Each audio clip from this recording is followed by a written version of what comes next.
பாமக தலைவர் ராமதாஸ் கேள்வி எழுப்பியிருக்காரு. யாரை வந்து சந்திச்சு அவருக்கு வேற வேலை இல்ல, அதனால டெய்லி ஒரு அறிக்கை கொடுத்துட்டு இருப்பாரு. அதுக்கெல்லாம் பதில் சொல்ல அவசியம் இல்லை.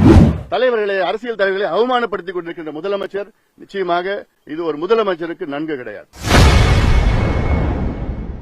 பாட்டாளி மக்கள் கட்சி நிறுவன தலைவர் ராமதாஸ் குறித்து மரியாதை குறைவாக முதலமைச்சர் மு.க.ஸ்டாலின் பேசியதற்கு அக்கட்சியின் தலைவர் அன்புமணி ராமதாஸ் ஆவேசமாக கண்டனம் தெரிவித்திருக்கிறார். பாமகவோட அறிக்கைகளுக்கு என்னைக்குமே அரசு, எந்த அரசா இருந்தாலுமே ஒரு நடவடிக்கை இருக்கும், உடனடி நடவடிக்கை இருக்கும்.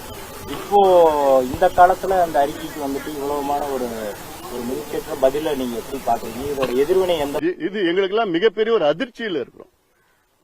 ஏன்னா இன்னைக்கு ஐயா அவர்களை வந்து எல்லா கட்சியிலும் ஏத்துக்கிறாங்க. இன்னைக்கு 45 ஆண்டு காலம் பொது வாழ்க்கையில ஐயா ஈடுபட்டு ஒரு போராளியாக வாழ்ந்து கொண்டிருக்கின்றார். அப்படிப்பட்ட ஒரு ஐயா இன்னைக்கு அசிங்கப்படுத்தி அவமானப்படுத்தி இருக்கின்ற முதலமைச்சர் எங்களால் மட்டுமில்லை, எங்கள் தொண்டர்களால் ஏற்றுக்கொள்ள முடியவில்லை. எங்கள் தொண்டர்கள் எல்லாம் இன்னைக்கு கொந்தளிப்பாக இருக்கின்றார்கள். ஏன்னா இவர் வந்து ரஷ்ய முன்னாள் அதிபர் சர்வாதிகாரி ஸ்டாலின் கிடையாது. தமிழ்நாட்டின் முதலமைச்சர், மக்களால் தேர்வு செய்யப்பட்ட முதலமைச்சர் அவர்கள். இன்னைக்கு தமிழ்நாடு பேரு இன்னைக்கு அல்ல கெட்டு போயிட்டு, தமிழ்நாடு பேர் இன்னைக்கு அமெரிக்காவிலே ஊழல் குற்றச்சாட்டில் அடிபட்டிருக்கிறது என்றால் முதலமைச்சருடைய கடமை அதற்கு பதில் சொல்ல வேண்டும் என்ற கடமை அது.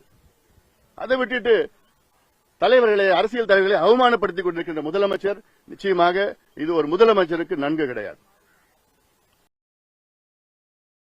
செய்திகளை உள்ளது உள்ளபடி தெரிந்து கொள்ள ரெஃப்ளெக்ட் நியூஸை சப்ஸ்கிரைப் பண்ணுங்க.